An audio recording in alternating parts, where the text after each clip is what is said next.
Mesdames, Messieurs, bienvenue au petit reportage. Ce soir, plusieurs questionnements. Le plastique, ennemi ou simple futilité? Nos sociétés dépendent du pétrole.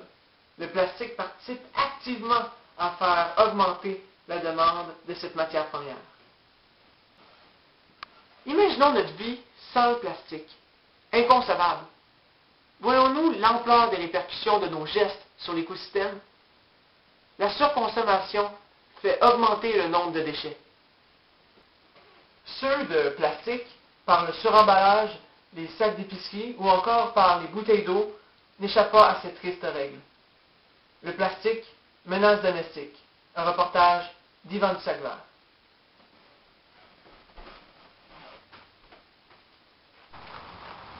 Le plastique, un mot simple qui fait pourtant beaucoup de dommages. La consommation de l'eau embouteillée ne cesse d'augmenter. Selon Pacific Institute, seulement pour les bouteilles en plastique consommées en 2006 aux États-Unis, nous avons dû utiliser 17 millions de barils de pétrole. Beaucoup trop, selon le maire de Bidonville, Michel Tardif. C'est inconcevable. Imaginez le nombre de pétrole qu'on aurait pu sauver si on consommait moins. Je suis outré. Dans cette petite ville près de Montréal, les gens se demandent encore le comment, du pourquoi. Ah, des sacs de plastique, on en voit partout, on en voit un peu partout dans la ville. C'est le quotidien, ça, c'est le quotidien, ça.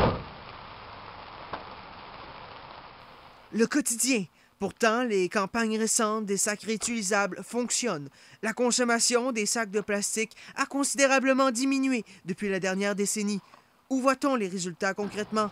En effet, malgré la diminution de près de 80% de la distribution des sacs de plastique dans les supermarchés, les Québécois utiliseraient 2 milliards de sacs de plastique par année.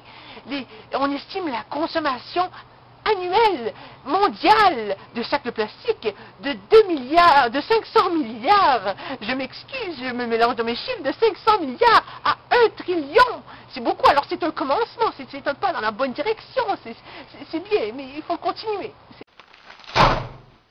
89 milliards de ces fameuses bouteilles d'eau seraient vendues chaque année à travers le monde.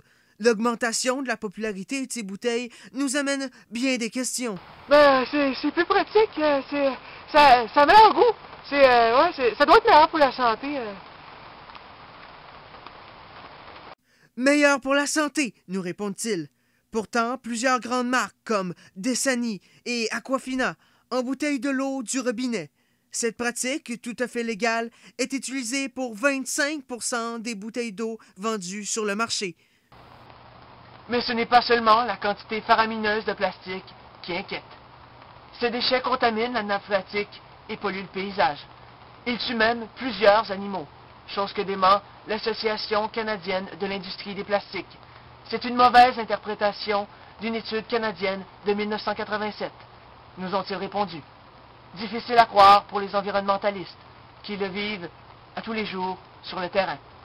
Plusieurs alternatives au plastique arrivent peu à peu, mais c'est une conscientisation sociale qui doit arriver en premier. Yvan du Sac-Vert, petit reportage, Laval. Donc, 2 défis s'offrent à notre société.